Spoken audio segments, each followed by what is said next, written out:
All right, everybody, we're going to talk about something that so far in this group, I am by far the least qualified to speak of. So with Amy, Stacy, and Kevin here, all people with phenomenal pharmacology backgrounds, this is going to be quite a good conversation. I'm going to act as an introducer of this information and show you how I organized it here. And I did not even put this in a PowerPoint presentation because I knew anything I would do today would really be preliminary and kind of a first draft. So this is some of my understanding so far. I plan on learning a lot along with some of you listening or viewing this. But obviously, something like Ozempic and some other drugs, primarily those GLP-1 agonists, are really sweeping the world with attention. I know Dr. Peter Attia said that it's the only question he gets right now about drugs and medications from patients and friends and family. And he even said it's it's the most talked about drug right now this year. He even started discussing it back in 2020. But now there are a lot of people with information online. Some of this I'm going to really keep basic because I think you'll find some of this everywhere you look. But let me start with the fact that this is nothing new. You know, we're encountering new classes of drugs with different mechanisms of action. But this goes all the way back, probably even before the 50s and 60s, where they just started using things like caffeine and amphetamine-based drugs, even over the counter, to just simply reduce appetite. You know, they started looking at any kind of pharmacological enhancement that might help. Obviously, you know, that's about the time weight loss started picking up, you know, especially through the 70s and the 80s. And that's probably why I'm going to skip all the way down here. You know, this is almost as an afterthought. This last little class of drugs were the phentermine or phentermine, you know, fen type things, which are basically amphetamine derived compounds. Some of them have been taken off the market because of cardiovascular risk, vasoconstriction, heart disease, or not heart disease as in arterial-atherosclerosis, but just, you know, cerebral vascular accidents and that sort of thing. And again, that's just a stronger type of appetite suppressant. So you're going to have a lot of the same kinds of side effects that you'd even see with things like Adderall. Constipation, dry mouth, insomnia, dizziness, some disorders of, you know, the thyroid and the pancreas. But not that those are not effective any longer. They still have that appetite suppressant type effect. But the world has moved on to an entire different class of drugs that are just simply more effective and more direct. So I wanted to mention that as a little bit of a starting point. And then I'm going to, you know, some of these are little one-off type things, like you may remember Orlistat, which is something that, you know, is directly more, you know, to try and reduce fat absorption, kind of like a fiber type thing, you know, on steroids, quote unquote. So you end up with things like diarrhea and gastrointestinal distress, you know, rare cases, severe liver damage. Those kind of things just don't interest me. They're very gimmicky. Then there are some that even are a little bit more in the neurogenic class, you know, things that are just antidepressants or drugs that have been used to decrease anxiety and, you know, compulsion type disorders, alcohol and drug dependence. So those have had a little bit of an inroad. And interestingly, some of the more popular ones, what's really taking over right now, have some of those same effects with some of that same mechanism of action, but just better because they're much more gastric based. I can't remember what this one was. I didn't look that one up. I wasn't not familiar. I'm gonna skip this. Oh, go ahead. It's Belvic. It's off the market now. Okay. What do you know? Remember why it was off the market? Cancer risk. Okay. There you go. Early, early 2020s, I believe. Why it didn't jump out at me. So I'm going to skip all these GLP-1 drugs here because that's what we're going to spend most of our time talking about. I'm going to sneak down here just to metformin, because I think that was the next step up, and it still remains kind of high in its viability. But I just want to kind of touch on that and then move on to what we're going to spend most of our time today. It decreases blood sugar through absorption. It actually, because it inhibits your liver's ability to convert glucose into energy, you end up urinating more of it out. It's still, and therefore that improves insulin sensitivity. It still has a place. If you remember me talking about Dr. David Sinclair, Harvard biologist who does a lot of research on longevity, he literally made the statement that everybody on the planet should be on a low dose of metformin, just for that reason, just to make sure you have a small ability to just keep insulin levels down and so forth. He takes it. But again, that's not necessarily going to do a lot directly for body fat loss. So let's turn our attention to what is right now getting all of the focus, which are the Ozempic is what most people are speaking about, but then Wegovy and some other ones, some were precursors, some are kind of upping the ante a bit.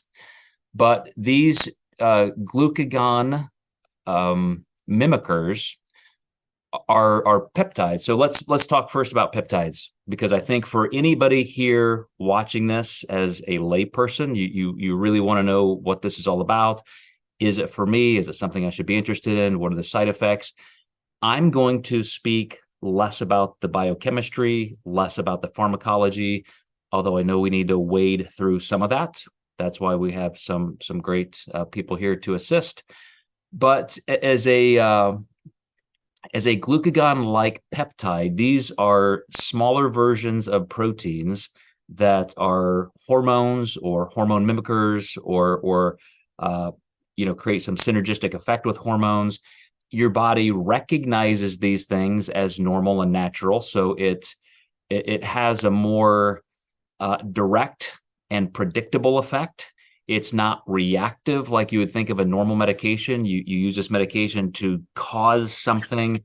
It's much more, I'll use the word again, synergistic, and I think therefore safer in most instances.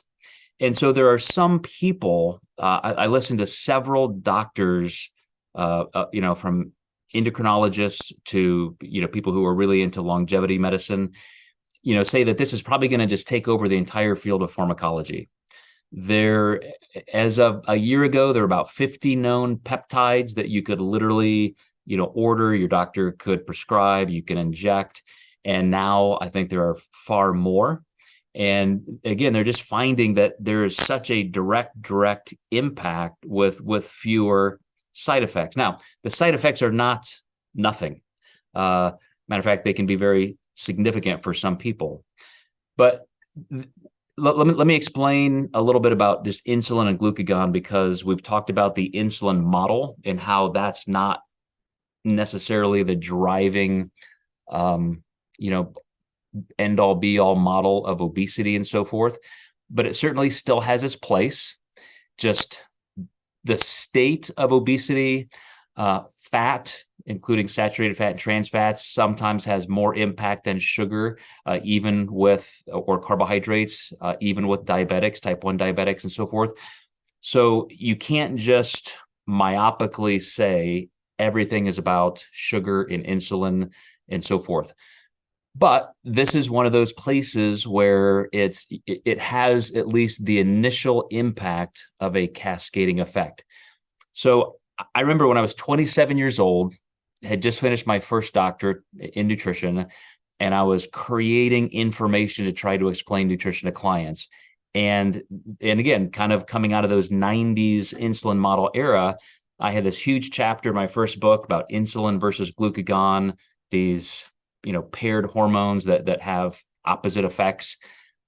Insulin drives energy storage. When blood sugar goes up, insulin is produced in the pancreas, brings blood sugar down, brings it down by storing.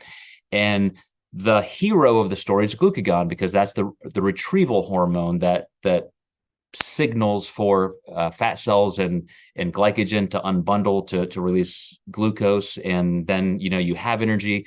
And if you have more glucagon present, it's because you're in a calorie deficit, and therefore you're in a fat loss mode.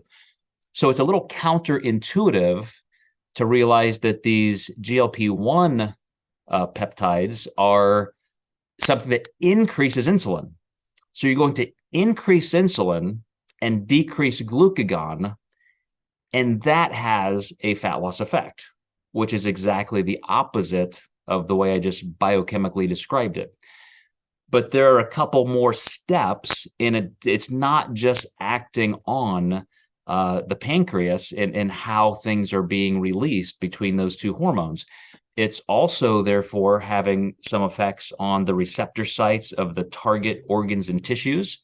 And if you go one step further, so as an insulin or a glucagon, I'm sorry, an insulin mimicker, it tells your body, it signals your body insulin is high, even though it's not really. It's synthetically being introduced through this drug that's injected usually once a week. And therefore, a lot of things happen in your body. You do keep blood sugar lower. That's one side effect. That's why all these drugs, these all started as diabetic medications. Now they're being FDA approved one at a time with appropriate testing for weight loss and obesity.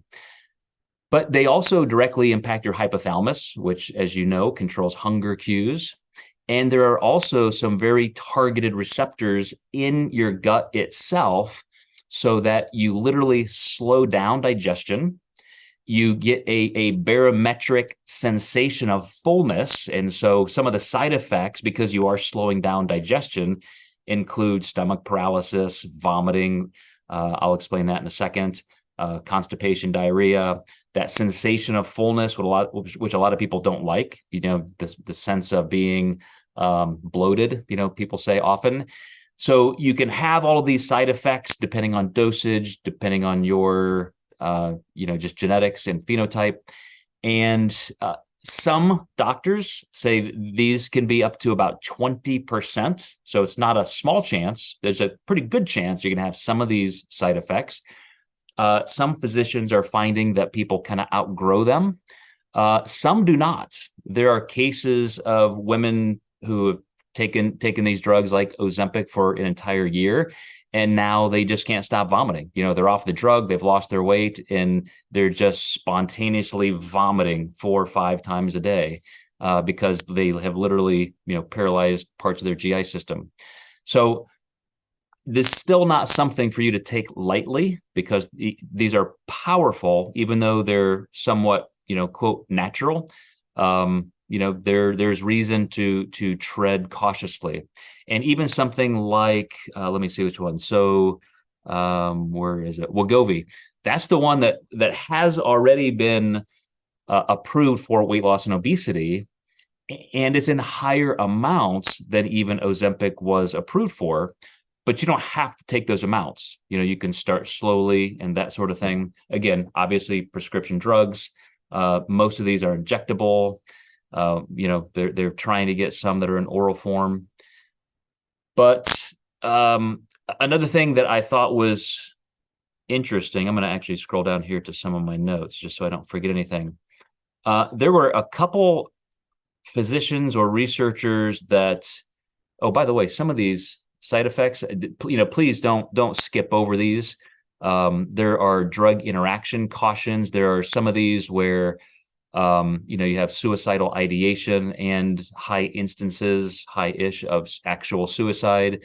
If you're pregnant or become pregnant, you can have severe birth defects and all kinds of things. So again, not to be taken lightly. But one of the researchers that I listened to said that a huge factor, and I did not verify this, it's something I want to look at as a part 2 for next week, is that these peptides in general, and some of them that are very neurogenic. There was one neuro researcher who is using all kinds of different peptides with patients, because they have shown over time you can literally double the amount of dendrites in your neurons, and so you're able to fortify your brain against Alzheimer's, even reduce plaque if you have the beginnings of Alzheimer's and dementia and so forth. So really, really interesting things for peptides. GLP-1 is just one of many of several classifications. But one of the things that was discussed was that they literally change your phenotype. These can change your DNA. Totally not known at this point, but all of these effects that can make your body more resistant to diabetes and all of those effects of obesity, they think there is a good chance that once you are off of these drugs, you could have a long-standing change that disallows a high instance of recidivism. So right now, one of the cons, or one of the things talked against some of these drugs like Ozempic and Wegovy, is, well, oh, sure, you're just, people are getting appetite suppression, their hunger's going away, it's affecting the gut and the brain, hypothalamus and all this stuff. Just wait until they stop taking it. Everybody's going to gain all of their weight back and it's going to be a big joke. Maybe, but maybe some of these people are right about phenotypical change, and it could really be something. It's something for future research, I guess. Another interesting thing is that, like I said, about one of those drug classes that has been used for addiction and so forth, that they found had some eating secondary side effects.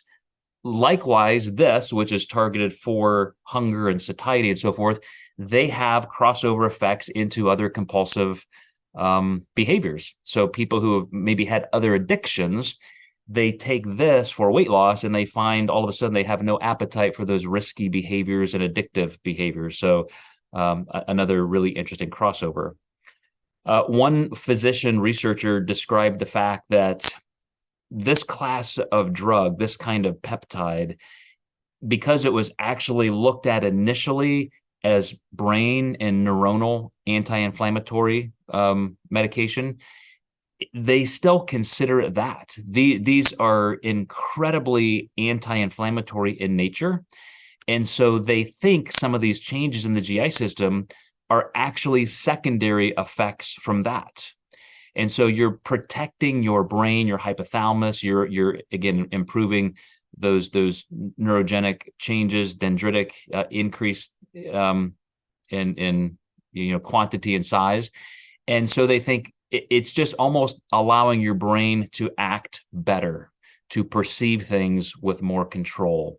And so again, that's a really interesting preliminary and kind of primary facet to this. I already kind of went over what peptides are, went over that, went over all that stuff. All right, so as I said, I wanted to really kind of introduce this, lay this out in as much of a layman's vocabulary as I could to create a framework. And I know, as Kevin has already jumped in to clarify some things, we have other people on the phone here. Stacy Lang is a biomedical engineer. Amy, are you a physician assistant, Amy? I can't remember if you're an NP or PA. Either way, way smarter than me. So I'm going to kind of turn this over to them one at a time just to kind of fill in some gaps. And I think they're going to have a lot deeper insight into some of these.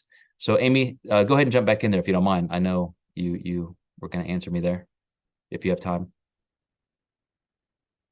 I don't know if my microphone's working. Can you guys actually hear me? Yep, I can. Yeah, okay, perfect. I unplugged it and plugged it back in and that seemed to fix it. So one of the things, I'm surprised you didn't put muscle loss as a side effect of some of these GLP-1 medications. I think that kind of goes back to our bigger discussion of obesity in general. People can lose a lot of weight, but if in some of these studies, they show with people that are in the obese and overweight category, that up to 30% of their weight loss is actual muscle loss on DEXA scan. So I think that's something that just as a, if we look at this as like, is this a miracle drug that's going to cure obesity? I mean, obviously, if we have a bunch of frail, muscle wasting people in the end of this, that's no cure. And that doesn't change kind of the root cause of why those people became obese, even though there does show some definite like neurologic component of these drugs for sure. there is a little bit of a conundrum there with your general population, with weight loss being equal across the board, which it doesn't seem to be. But the titration of some of these medications is what I find so fascinating, in studies, and with the drive to make some of them on-label use for weight loss versus just Wegovy being on label, because people want more, right? What I've seen in a lot of research on these, people will be on them for, let's say a plus over a year, 6 months, a year, and they start seeing like, well, the side effect of the hunger suppression is wearing off. And so they're wanting more all the time. And then you look at the studies and like, oh yeah, the most weight was lost at these massive doses. However, being an intelligent person, understanding how titration works, that would be like taking a study of people and saying, what's the most like strength you can gain on testosterone supplementation? Well, of course you're going to get the most with the highest dose, but is that actually safe? And is that really a physiological level of that drug to have in your system? So I think that's really what needs to be fettered out with a lot of these. I think they have very aggressive titration schedules because people are almost like pushing the limit of what can be expected of them. Like they want to have zero appetite for the rest of their life when that's not physiologically normal.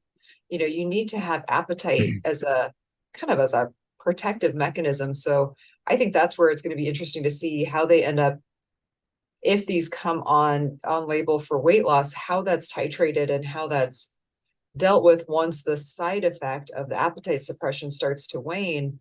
I mean, at some point you can't just keep pushing more of this medication, because there will become, I feel like, more and more of these side effects that perhaps wouldn't be there at lower doses, that were more in the physiological dosing versus these extreme dosages. Quick comment and question, Amy. I mean, that is something I did not run across, and I'll specifically look for it, because your analogy of testosterone, for example, there's TRT, which gets you up to, normal to high physiological levels. Then there's anabolic PED use, which is supraphysiological.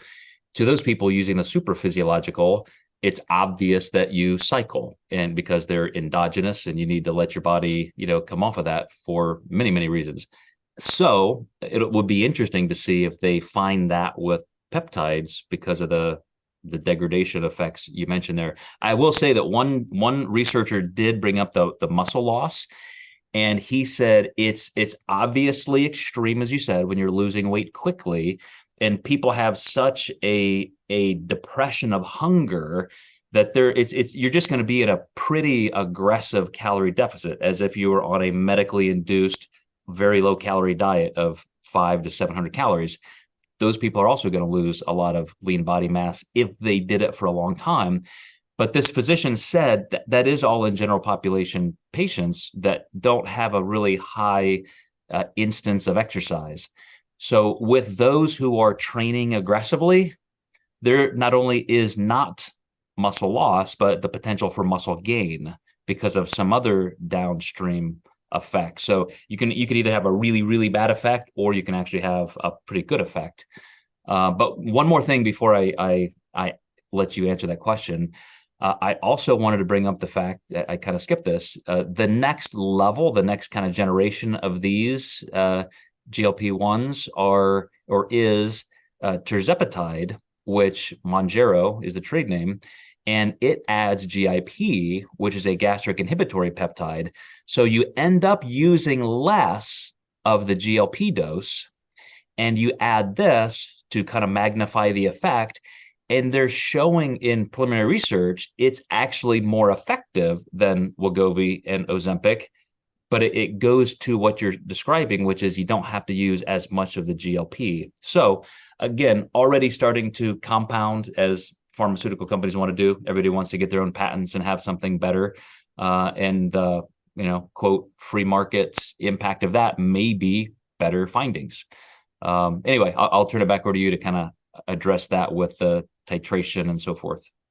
Yeah, and there are actually, even further generations. I mean, these GLP-1 medications have been on the market since like 2014 for diabetes management. And, the side effect of weight loss, was not seen until they were kind of changed in their makeup a little bit. But there are definitely like tripeptides that are coming out as well. You know, there are dual peptide with the trizepatide, and there are tripeptides that are coming out. That, you know, of course, we're always searching for more as humans. We kind of are always searching for more. But I do agree that the studies of trained athletes or trained individuals on these treatments or on these peptides are definitely convincing that there can be some protective benefit. And I think for muscle specifically, because they have the diet component in check, you know, you hear a lot of these anecdotal stories of people who haven't really changed their diet, you know, or they're drinking alcohol while taking these medications and don't understand the gastric delaying effect. Like when you are drinking alcohol and it's slowing down, trickling into your system slowly, your body eventually thinks that you are having a massive quantity, even if you're not, because of the delayed kind of trickle effect that it's getting. It can cause you to become violently ill, you know, really rapidly. And eating really fatty foods, like some of these things I mean, the people who took Ali, right, the orlistat, I mean, those people learned really quickly, like a sure way to have a horrible day is to eat any fat at all, because it will be rapidly ejected from your system. And like, you can still buy Ali at the grocery store. Like, it is an over-the-counter thing. So I think that, you know, hopefully what we'll see is a better narrative around these drugs are not miracle weight loss, that they do help in people that, you know, have certain, you know, looking at general population, you know, these inabilities to kind of rein in their quantity of intake, you know, that will help with that. But if you don't also address the quality of the intake, that's when you're going to run into issues with side effects, with muscle loss, you know, some of these other negative things we don't want to see. Super fascinated to see, hopefully, you know, where this kind of started with looking at GLP-1 therapy for the neuroprotective benefit. I mean, there's some really great studies there in mouse models. They haven't shown this effect in humans with stroke recovery. You know, hopefully a side effect maybe of finding these like tripeptides and other things for weight loss will be the neuroprotective benefit. There is also a cardioprotective benefit of these as well. And some of that's because of their extreme anti-inflammatory properties, as you mentioned. So really exciting things there, you know, and it does kind of challenge our look at what weight loss versus fat loss kind of looks like in a broader population, but also in trained individuals, you know, how this could be useful for, you know, hopefully, you know, maybe addressing like body composition and settling points, people who have lost a lot of weight, you know, helping them maybe maintain a lower weight moving forward. I do think that for most people who are looking at them only to like get the maximum benefit in a general population, that they're always going to be at some point hitting the wall, like just like you do with steroid use. You know, there's always going to be people that are right up against the wall looking for more, and it's going to be hard to get it at some point. Like, you know, push your body so far into these extreme states with drugs or medications. Yeah, and you know, to your point, even with bariatric surgery, gastric bypass, et cetera, you know, there are people who still eat their way back into obesity. And so, you know, some of these just may not be for everybody. Matter of fact, one of these drugs is for people with a couple different types of genetic disorders. They had to make a derivative drug for. I'm going to save my comments about the behavioral aspects of this toward the end. Stacy, if you cannot speak, you know, feel free. But I see your chat here. And as somebody who has worked in the pharmaceutical industry as a biomedical engineer, I know you have some great insight. I do agree with your point that, you know, a lot of these were developed for diabetes, a side effect being obesity, and now they still have to go back through, you know, phase 1, 2, 3 clinical trials to test them for obesity. You know, look at effects that are a little bit different, perhaps. So feel free to jump in. Oh, okay, you unmuted. Well, I wish I was just on the phone with some people from Eli Lilly, and of course, you know, they discovered insulin, and this is a very hot topic. Our doctors at the clinic are leading a study with one of their products, the Mounjaro, that's coming out, in the effects of obesity on cardiovascular disease development. And I think the bigger picture is obesity and the ability of doctors to treat it. It's only covered by insurance companies if you treat it as a disease, mostly by having bariatric surgery. If our doctors want to write for one of these medications to treat someone's obesity, they cannot unless the patient has type 2 diabetes. So our doctors are using one of these drugs. They're using the Lilly drug now and putting that, Dr. Steve Nissen, you can look it up. He's got a study going right now to show in all of the patients, none of them have type 2 diabetes, and they're all clinically obese, to show the scientific correlation between obesity and cardiovascular disease. Because just like high blood pressure or blood pressure and cholesterol, those things you can treat as something to reduce your incidence of increasing your risk for or developing more cardiovascular disease. This is not an indicator, even though we all know obesity leads to this, there's no scientific proof. And so these insurance companies will not pay for these drugs if for standalone unless you have type 2 diabetes. So he's running the study to show that there is a scientific correlation between obesity and cardiovascular disease risk. Because as much as we have reduced the smoking rates in our country and brought down our overall cardiovascular disease risks associated with smoking, we have upended every step we've gotten with obesity in the last couple of years. And he talks on this all the time because he's like, we have thrown away all the progress we've made with obesity because it doesn't happen overnight. It creeps up, it creeps up, it creeps up. And then, you know, what you weighed at 35 years of age, now you're 45 and you're clinically obese. And all of these other risk factors play a role in it. And so I think, you know, there's certainly people using these for weight loss, but there's an actual legitimate reason to use these for some of these patients that we need to, because the cost of treating obesity and all the other diseases that come with it is going to be so much more than us trying to bring it down. And doing a surgery, like you said, that's not the answer, but that's the only thing that's covered. And we're all like kind of stuck by the rules that were given by the insurance companies. So, I mean, I love that topic, and I could talk all day about those social impacts and ramifications, because the conundrum is in a free market, insurance-driven medical system, only industrialized modern nation without universal healthcare of any sort, even just basic universal healthcare. The companies, and I'm not saying this is wrong or horrible, but it's the answer somewhere in the middle. They say we must charge these insane prices so that we can afford to keep having these great discoveries, even though we're something like in the 30s in actual, you know, healthcare statistically among even third world countries. And so they drive these prices up. And so you need, you know, $20,000 a month for a Remicade infusion or $1,500 a month for an Ozempic prescription. Insulin was hundreds of dollars a month until this current administration, you know, decided to just executive order cap it at like $30 a month. And then you nobody can afford it unless you play those games, and it forces. But Joe, look at the study. Look at the millions of dollars on a study to prove obesity can lead to cardiovascular. Like, this is another waste of our money. Right. To be able, when we all, it's common sense. So here's the hack that it forces us to do, and this was my point, is it makes doctors and patients have to almost create their own little black market.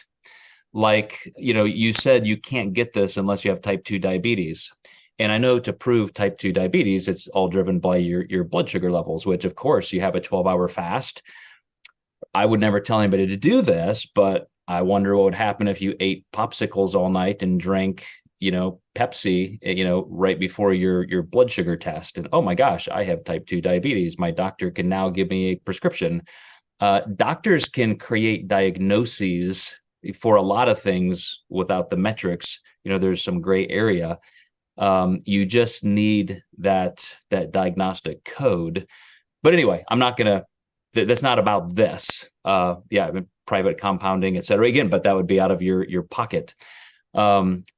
So, I mean, great comments. I want to answer one question real quick. I'm going to probably ask you, Stacy, and maybe even Kevin and Amy.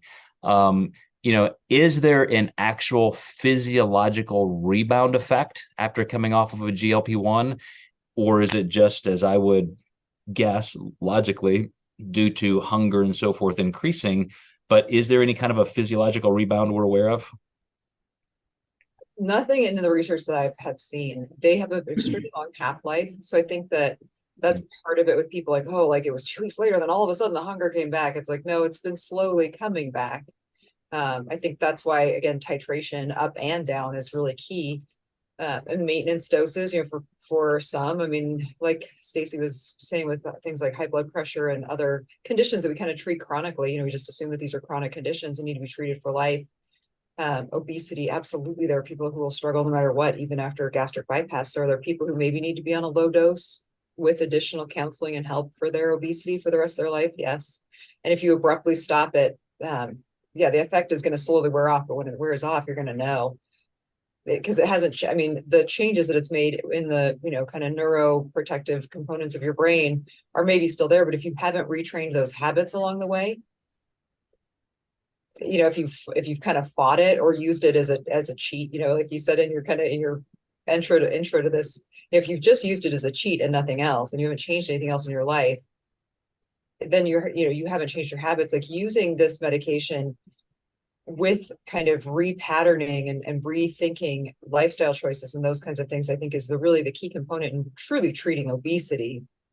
Because without that, when that effect goes away, it's not like you're rebounding, it's just gone. I mean, it's reverted back to where you were before. And if you've changed nothing with yourself, you revert back. And almost to Stacy's point, I'm going to answer your last question here, Erica, about is this for obese patients or weight loss patients? Again, this whole classification of drugs was originally researched for neuroprotective mechanisms. They were looking at, brain and neuron change. And then they found these weight loss effects as a side effect. Like, why are all these people in this study losing weight? They're not hungry, they're not eating, like what's going on? So, they screech over into another lane and start checking that out. Then you have to go through all kinds of new, research to check that out. And the interesting thing is, as these then started becoming researched for and patented for diabetes, remember that specifically type 2 diabetes, a type 1 diabetic is going to need insulin. And some of these things like metformin may assist, but it's very, very different, type 1 and type 2 diabetes. Type 2 diabetes, again, just like Stacy said, may or may not be proven sufficiently in peer-reviewed studies in Cell or Nature or Science journal, but one is leading to the other. I mean, you're not going to really have type 2 diabetes unless you're probably obese. Maybe just you're lucky genetically and you're not obese. You're kind of an ectomorph who just has a horrible diet. But those are two super highly correlated things. So the type 2 diabetics and the obese, I think, will have those same effects. And you say you're gonna ask questions specifically, Erica. Feel free. Hey, yes. So I'm kind of working in the background. I wanted to hop on this call specifically because just of the nature of our company, and also I'll kind of be vague here, but the nature of my husband's company, he's in medicine, and they do provide these drugs and other peptides, or will write prescriptions for other peptides at his clinic. And so currently we haven't been accepting clients that have been on this drug because we've seen such a spike in weight gain afterwards. And so what's happening here in my state is that we are, and again, like I said, I hopped on this call just, because I saw the information that was sent out and those buzzwords. And so I'm not really, I'm paying attention to everything, but the obesity side of things and diabetes side of things is kind of not really relative to why I hopped on the call. So what we're kind of curious about on our side of things is how we will treat clients once they come to us after stopping the drug or lowering the drug, and they have this huge balloon in weight. So we are getting, like I said, people are getting these privately compounded either in Oklahoma or from Texas Star Pharmacy or wherever, and doing it for weddings or crash diets or all the above, right? Mhm. And so then they stop the drugs and they call us and they say, hey, so I lost 50 pounds on the drug. Woohoo, go me. And I've now gained 35 pounds back in a matter of 2 months. And so from like a leptin, ghrelin, all those hunger hormones, I'm really curious to see what happens once you lower the dose, stop the dose. That's kind of where I was going with those questions. Gotcha. So, I'm sure Amy will jump back in here, but that's where the titration comments come in. I'm not sure a lot of people, physicians especially, who are just getting this from drug reps and all of a sudden they're writing the scripts. Physicians are just not notorious for taking the time to really manage each patient's case to say, oh, here's what we're going to do. Let's reduce this. Let's do it this way. Let's have this long-term plan. It's okay. You're at the end, like you met your goal weight, boom, your prescription's done. You don't need to take that anymore. And then I think you're just getting some of those behavioral effects. That's why one of the things I'll look up for next week, and Amy said she's not seeing it on her end in the research, is any true physiological rebound. Even Dr. Attia, at least preliminarily, said they're not seeing that. And I think it's Dr. William Seeds, who said he thinks there could be these phenotypic changes, and maybe it takes longer on it, and then some titration to make sure that you're actually improving endogenous dynamics with that. So I think right now it's probably exactly what you said. And one of the researchers mentioned this as a specific group of patients, somebody with massive obesity, that it needs to be treated as a disease, as Stacy mentioned. That's one classification. Type 2 diabetes, already categorically in that medical care group, that's a group. People who say, hey, I want to lose 10 pounds for this wedding, I want to look great, they're the ones who are just not taking it seriously. And they do it, maybe even a lot of actors and so forth, and then they go off of it and they just don't have the skills, the behavioral skills to manage that. And so Stacy made the point, like obviously a low glycemic diet, or just understanding calories, tracking, look at the research we already know from the National Weight Control Registry and so forth. So you still need some kind of client education, just as if they were having gastric bypass surgery. You don't just do the surgery and then let them out into the wild. They have to learn what they need to do after that. So I'm going to look up some of those things as well for next week. But Amy or Kevin, any thoughts on that? Kevin, I see you're unmuted. My two thoughts that come to mind is, if clients, regardless of how they're labeled, obese, weight loss, gimmicky, if they're going to take it for just a clutch, what do you expect? It's no different than any other med that's on here. If they take phentermine, look at from a clinician standpoint, you shouldn't be taking longer than 2 months, but yet they'll you pay your $90. Here's your next round. See you the next time, and they just continue doing it regardless of risk. And the effect should hopefully be there, but nonetheless, it's just a matter of the rebound effect is certainly going to be higher for those type of clients, because that's their expectation and they're just going through the motions. But from obesity as a disease to parallel to hypertension, just because you take hypertension and you see low blood pressure or normal blood pressure, that doesn't mean just stop it because, okay, your normal blood pressure today, therefore you're treated, you're done. The same could be applied to obesity. Just because you have lost weight, that doesn't mean that you're just, that, and this is the importance of titration.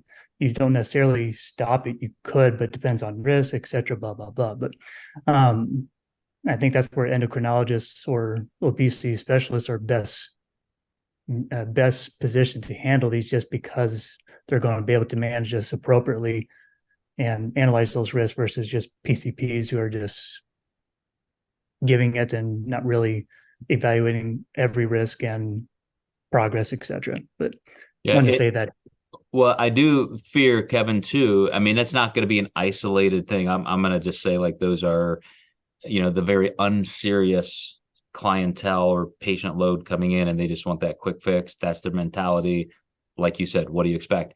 I think a lot of people who struggle with obesity for a lot of different reasons could also get to the end of the road. They've lost this weight and they just underestimate how difficult it was to manage their weight prior. And so I completely understand a high rate of recidivism for that reason. I currently have three that I know of, three of my own clients who have struggled enough that they are now on a GL1 or a GLP-1 agonist, and with great success, and here's what I hope.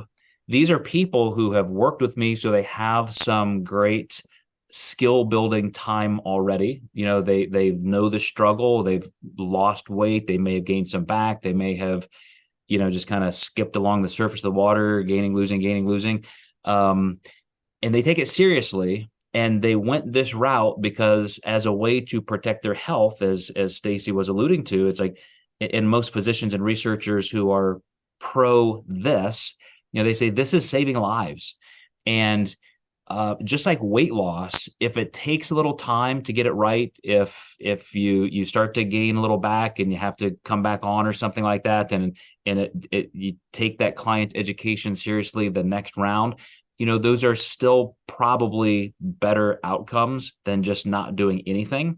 And so I have always told people in the safer weight loss medications, if you've really tried, you really know what you're doing, and not all of us can really understand what it's like for somebody else, what their genetics are like, their hormonal base, what they're really feeling when it comes to hunger and this entire neurogastric loop phenomena. Maybe this does get you to that point, and then we have to figure out how to maintain it, but at least it gets you to that point of much better health. So any thoughts on that, Kevin? It would ditto. I mean, it's disease is a progression. It's a scaffolding, multifaceted approach in healthcare. So as simple, or as much as we would love it to be that simple, of just eat less, move more, you're done in 2 months. And maybe it's not realistic for most, let's be honest, but to that point, it's why it's both. This is a tool, medications is a tool, surgery is a tool. Throw what you can get. If they lose weight, I don't want to say how they lose weight necessarily, but still outcomes are going to be better if you just simply lose weight better than what you were previously. Then recalibrate what's going on, what's the context, what's the circumstance, what's the skill set that needs to be developed habitually, medically, both nutritionally, all of that. And that's why it's so multifaceted and collaborative in nature, because it's complicated. It's not easy. Anyone who says it is or doesn't need that, fuck them. Like they're just full of themselves, because it's hard. It takes a lot of work. Yeah. And before I ask Stacy and Amy for any final comments they want to inject, I will say anybody who thinks, again, like we keep talking about obesity as a disease, if you're not on that side, I think it's just too superficial of an understanding, because a couple million years of hominin evolution in mass scarcity and fighting for resources, and then all of a sudden in the last 100 to 200 years, we now have more abundance where people are dying of overeating instead of undereating. Just genetically, we are not equipped to deal with this kind of abundance. And it's just hard, for those of us who are a little bit more successful, that we are managing our weight. We may love exercise and fitness, and so we're engaged in that. Great. Maybe we have a lot of external circumstances or even internal physiological, contexts that are just better for that. But to say that somebody who struggles or who is overweight or obese is simply not exerting the same level of will, and it's not a disease, it's a choice, it's just really, really wrong and unsophisticated. So I hope you would reconsider that and really look at this as something that is beneficial for all of society, to use all of the tools, as you said, Kevin, and figure out how to employ them. We do it with everything else in the world, all kinds of technology. We have to figure it out. We have to learn how to deal with it as a society. This is one that's paramount with health. But again, I knew, as soon as I got into this, I was not going to have a great presentation to kind of wrap up with a bow and be done with one. I think we're going to be able to maybe get into some better levels of organization next week. But anything that you wanted to say, Stacy? I see you're still unmuted as we wrap up. Oh, I think that just based on, I had a call with Dr. Nissen this week, and, so, the way that they function here, it's a team of teams. And so they literally all work together, and they cross over into different specialties. And he was saying that, the different cardiologists are going to have to start learning more and using these drugs more, understanding the titration and the role more. And then he referenced another study that they did on lifestyle changes that was done a long time ago. And so they talk from a place of multiple angles coming at this, not just one fixes all, but they also recognize that they have to show for everybody else to get covered, because sometimes it's easier for them to get the coverage for stuff that other people can't because of what they represent. But it's still, there's a lot to learn yet, and we're just at the tip of this, and there's going to be more coming out, is definitely what I heard from him. He cannot wait for this to be done, cannot wait for it to be unblinded. He cannot wait for the next one that's coming out, because he said it is better than all of them. Good, as we would expect, right? It's like it's so logical, and yet you need a study to prove it. It's probably the easiest thing to prove, but so teed up that way, I'm excited to hear you say that. I'm sure it is going to be very definitive. Very good to know. Amy, anything from you? I really appreciate your comments all throughout. One more thing, and I know Erica got off, but in listening to people who have come off of these GLP-1 medications, it's interesting to hear what they say about their reasonings behind it, because it's not that they are satisfied with their weight loss for all of them or even side effects. I heard more than one person talk about the reason they're coming off is because they miss enjoying food. Huh. It's that hedonic thing in our mind, right? Like they had some vacations coming up and wanted to enjoy food because their appetite was so deeply suppressed that they couldn't even enjoy food. So I found that to be very interesting. Sorry, Dr. Morris calling me. Very interesting. And it goes to more to the point of, you can get someone to lose weight, but if you have changed nothing else in their life, you have not really helped that person, because they don't understand how to maintain it. They're going to rebound because the suppression was so temporary and not something that they really wanted, right? They didn't really want to change forever. They wanted to change for now. And then, oh, wait, now it's back. It's like somebody coming off of contest prep who gains weight and just wants to go right back into contest prep because that's the only way they knew to feel good or lose weight. Same thing. That cycle will continue until the person is given the tools to really truly manage their disease, as you noted. And most doctors, 99% probably of regular doctors, are not equipped to handle that type of complexity. The doctors who specialize in obesity management and endocrinology and other more specialized fields, absolutely. But your run-of-the-mill GP or internist has no idea what to do with a person who now went off a medication that was helping them lose weight to treat other medical conditions, stopped it because they want to enjoy eating ice cream again. Exactly. I mean, where do you go with that? It's so complex. Your last point, I'll close with this. One of my clients taking a semaglutide it has said the same thing. Like I can't eat. Like I'm just so not hungry, and I'm forcing myself to eat one meal a day, and it's hard to even do that. And so she went back to her doctor to talk about that. And again, it could be dose, could be just her body's response. But yeah, to your point, the impact on hunger because of the enteric neuronal complexity and the direct gastric work in the hypothalamus, it's really hitting all things you can hit. I think we're very close to it. It's incredibly powerful, and because of the high incidence and some seriousness in some of the side effects, it does give me this thought for anybody who's contemplating it. Like, oh, wow, I'm here. My friend just took Ozempic and lost 50 pounds. Like, I'm going to go ask my doctor. Maybe just try to do some of those things on your own first. Like Kevin said, move more, eat less, start fortifying your education in personal nutrition and health care. And maybe you can get a lot of this impact without the drug.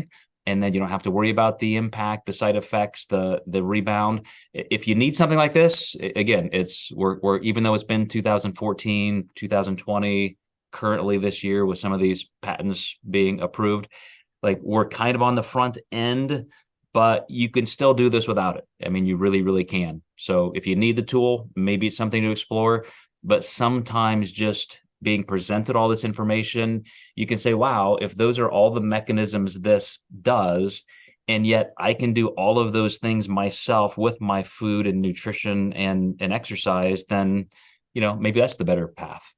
So I will let you guys go. Amazing contributions. I knew I would be the dumbest person in the group. So glad you guys were here to make this worthwhile for everybody else. And next week, I'll try to pull some of these new questions together and organize this a little bit more formally. But have a great weekend, everybody. Thanks again.